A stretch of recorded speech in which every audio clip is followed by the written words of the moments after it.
ನಮಸ್ತೆ ಎಲ್ರಿಗೂ, welcome back to sweet and spicy recipes.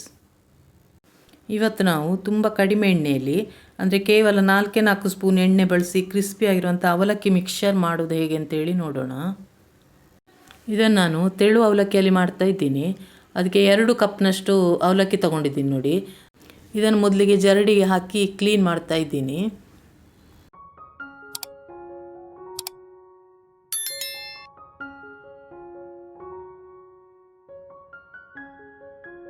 ನಂತರ ಒಂದು ಕಡಾಯಿಯನ್ನು ಬಿಸಿಗಿಟ್ಟು ಇದನ್ನು ನಾವು ಹುರಿಬೇಕಾಗುತ್ತೆ. ಲೋ ಫ್ಲೇಮಲ್ಲೇ ಇಟ್ಕೊಂಡು ಕ್ರಿಸ್ಪಿ ಆಗೋ ತನಕ ಹುರಿಬೇಕು ನೋಡಿ. ಒಂದು 5-6 ನಿಮಿಷ ಆಗಿದೆ. ನೀವು ಕೈಯಲ್ಲಿ ಬೇಕಂದರೆ ಈ ರೀತಿ ಕ್ರಷ್ ಮಾಡಿ ನೋಡಿ. ಇದು ಪುಡಿ ಪುಡಿ ಆದರೆ ಆಗಿದೆ ಅಂತ ಅರ್ಥ. ಇದನ್ನು ಇವಾಗ ತೆಗೆದು ಒಂದು ತಟ್ಟೆಗೆ ಹಾಕ್ತಾಯಿದ್ದೀನಿ. ನಂತರ ಅದೇ ಕಡಾಯಿಗೆ 4 ಸ್ಪೂನು ಎಣ್ಣೆ ಸ್ವಲ್ಪ ಬಿಸಿ ಆದ ನಂತರ ಸ್ವಲ್ಪ ಕಡಲೆ ಬೀಜ, ನಿಮಗೆ ಎಷ್ಟು ಬೇಕೋ ಅಷ್ಟು ಹಾಕ್ಕೊಳ್ಳಿ. ನಾನು ಅರ್ಧ ಕಪ್ನಷ್ಟು ಹಾಕ್ಕೊಂಡಿದ್ದೀನಿ. ಇದೆಲ್ಲವನ್ನು ನಾವು ಲೋ ಫ್ಲೇಮಲ್ಲೇ ಇಟ್ಕೊಂಡು ಮಾಡಬೇಕಾಗತ್ತೆ. ಇವಾಗ ಇದನ್ನೊಂದು 60% ಅಷ್ಟೇ ಫ್ರೈ ಮಾಡಿಕೊಂಡ್ರೆ ಸಾಕು, ಸ್ವಲ್ಪ ಕಲರ್ ಚೇಂಜ್ ಆಗಲಿ. ನಂತರ ಸ್ವಲ್ಪ ಬಾದಾಮಿಯನ್ನು ಮಧ್ಯ ಕಟ್ ಮಾಡಿ ಹಾಕ್ತಾಯಿದ್ದೀನಿ, ಸ್ವಲ್ಪ ಗೋಡಂಬಿ. ಇದನ್ನು ಇವಾಗ ಸ್ವಲ್ಪ ಹೊತ್ತು ಕಲರ್ ಚೇಂಜ್ ಆಗೋ ತನಕ ಫ್ರೈ ಮಾಡಿಕೊಳ್ಳೋಣ. ಎಲ್ಲವನ್ನು ಸ್ವಲ್ಪ ಸ್ವಲ್ಪ ಫ್ರೈ ಮಾಡ್ತಾನೆ ಒಂದೊಂದು ಇಂಗ್ರೀಡಿಯೆಂಟ್ಸನ್ನು ಸೇರಿಸ್ತಾನೆ ಹೋಗಬೇಕು ಅದೇ ಎಣ್ಣೆಗೆ. ನಂತರ ಒಂದು 1/4 ಕಪ್ನಷ್ಟು ಹುರಿಗಡಲೆ, ಇದನ್ನು ಹೆಚ್ಚೊತ್ತು ಫ್ರೈ ಮಾಡಬೇಕಾಗಿಲ್ಲ, 1 ನಿಮಿಷ ತನಕ ಫ್ರೈ ಮಾಡಿಕೊಂಡ್ರೆ ಸಾಕು. ಈಗ ಇದಿಷ್ಟನ್ನು ಫ್ರೈ ಮಾಡಿದ ನಂತರ ಇದೆಲ್ಲವನ್ನು ಒಂದು ಬದಿಗಿಡೋಣ. ನಂತರ ನೋಡಿ, ಇದಕ್ಕೆ ನಾನು ತೆಂಗಿನಕಾಯಿ ಪೀಸ್ ಮಾಡಿ ಹಾಕ್ತಾಯಿದ್ದೀನಿ, ಅರ್ಧ ಕಪ್ನಷ್ಟು ಹಸಿ ತೆಂಗಿನಕಾಯಿದು. ಇದನ್ನೀಗ ಸ್ವಲ್ಪ ಹೊತ್ತು ಫ್ರೈ ಮಾಡಿಕೊಳ್ಬೇಕು, ಕಲರ್ ಚೇಂಜ್ ಆಗೋ ತನಕ.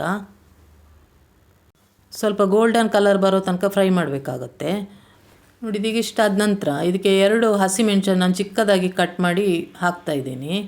ನಂತರ ಅದರ ಜೊತೆಯಲ್ಲಿ 2 ಹೆಗ್ಗೆಯಷ್ಟು ಕರಿಬೇವು. ಈಗ ಇದನ್ನು 1 ನಿಮಿಷ ತನಕ ಫ್ರೈ ಮಾಡಿದರೆ ಸಾಕು. ಕರಿಬೇವನ್ನು ತುಂಬ ಕ್ರಿಸ್ಪಿಯಾಗಿ ಫ್ರೈ ಮಾಡ್ಕೊಳ್ಬಾರ್ದು. ಈಗ ಇದಿಷ್ಟ ಆದ ನಂತರ ಎಲ್ಲವನ್ನು ಒಂದು ಸಲ ಒಟ್ಟಿಗೆ ಮಿಕ್ಸ್ ಮಾಡಿಕೊಂಡು ಒಂದು 15-20 ಸೆಕೆಂಡ್ ತನಕ ಫ್ರೈ ಮಾಡ್ಕೊಳ್ಬೇಕು. ನಂತರ ಇದಕ್ಕೆ ಒಣ ದ್ರಾಕ್ಷಿ ಅರ್ಧ ಕಪ್ನಷ್ಟು ಹಾಕ್ತಾಯಿದ್ದೀನಿ. ಇದನ್ನೆಲ್ಲ ಹಾಕಿ ಜಾಸ್ತಿ ಫ್ರೈ ಮಾಡ್ಕೊಳ್ಬೇಕಾಗಿಲ್ಲ, 1 ನಿಮಿಷ ತನಕ ಫ್ರೈ ಮಾಡಿಕೊಂಡ್ರೆ ಸಾಕಾಗುತ್ತೆ. ಈಗ ಇದಕ್ಕೆ ಒಂದೊಂದಾಗಿ ಮಸಾಲ ಪೌಡ್ರ್ ಸೇರಿಸ್ಕೊಳ್ಳೋಣ. 1 ಸ್ಪೂನಷ್ಟು ಕಾಶ್ಮೀರಿ ಚಿಲ್ಲಿ ಪೌಡರ್, ಅರ್ಧ ಸ್ಪೂನಷ್ಟು ಅರಿಶಿನ ಪೌಡರ್, ಅರ್ಧ ಸ್ಪೂನಷ್ಟು ಚಾಟ್ ಮಸಾಲ ಪೌಡರ್, ಅರ್ಧ ಸ್ಪೂನಷ್ಟು ಆಮ್ಚೂರ್ ಪೌಡರ್, ಮತ್ತು ಉಪ್ಪು ಎಷ್ಟು ಬೇಕು ನೋಡಿಕೊಂಡು ಸೇರಿಸ್ಕೊಳ್ಳಿ, ರುಚಿಗೆ ಬೇಕಾದಷ್ಟು. ನಂತರ ನೋಡಿ, ಸಕ್ಕರೆಯನ್ನು ಪೌಡರ್ ಮಾಡಿ ಸೇರಿಸ್ತಾ ಇದ್ದೀನಿ 2 ಸ್ಪೂನಷ್ಟು.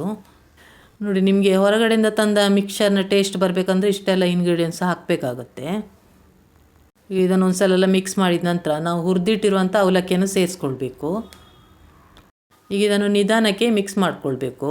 ಅವಲಕ್ಕಿ ತುಂಬ ಕ್ರಿಸ್ಪಿಯಾಗಿರೋದ್ರಿಂದ ಸ್ವಲ್ಪ ನಿಧಾನಕ್ಕೆ ಮಿಕ್ಸ್ ಮಾಡ್ಕೊಳ್ಳಿ ನೋಡಿ. ಕ್ರಿಸ್ಪಿಯಾಗಿರುವಂಥ ಅವಲಕ್ಕಿ ಮಿಕ್ಸ್ಚರ್ ರೆಡಿಯಾಗಿದೆ. ನೀವು ಇದನ್ನು ಏರ್ಟೈಟ್ ಕಂಟೈನರಲ್ಲಿ ಹಾಕಿಟ್ರೆ 2 ತಿಂಗಳ ತನಕ ಸ್ಟೋರ್ ಮಾಡ್ಕೊಳ್ಬೋದು. ಸಾಯಂಕಾಲ ಟೀ ಟೈಮ್ಗೆಲ್ಲ ತಿನ್ನೋದಕ್ಕೆ ಚೆನ್ನಾಗಿರುತ್ತೆ. ನಿಮಗೆ ಈ ರೆಸಿಪಿ ಇಷ್ಟ ಆದರೆ ಲೈಕ್ ಕೊಡೋದನ್ನು ಮರಿಬೇಡಿ. ಸಾಧ್ಯವಾದಷ್ಟು ಫ್ರೆಂಡ್ಸ್ ಫ್ಯಾಮಿಲಿ ಜೊತೆ ಎಲ್ಲ ಶೇರ್ ಮಾಡಿ. ಹೊಸ ರೆಸಿಪಿ ಜೊತೆ ಇನ್ನೊಂದು ವಿಡಿಯೋದಲ್ಲಿ ಸಿಗ್ತೀನಿ. Thanks for watching.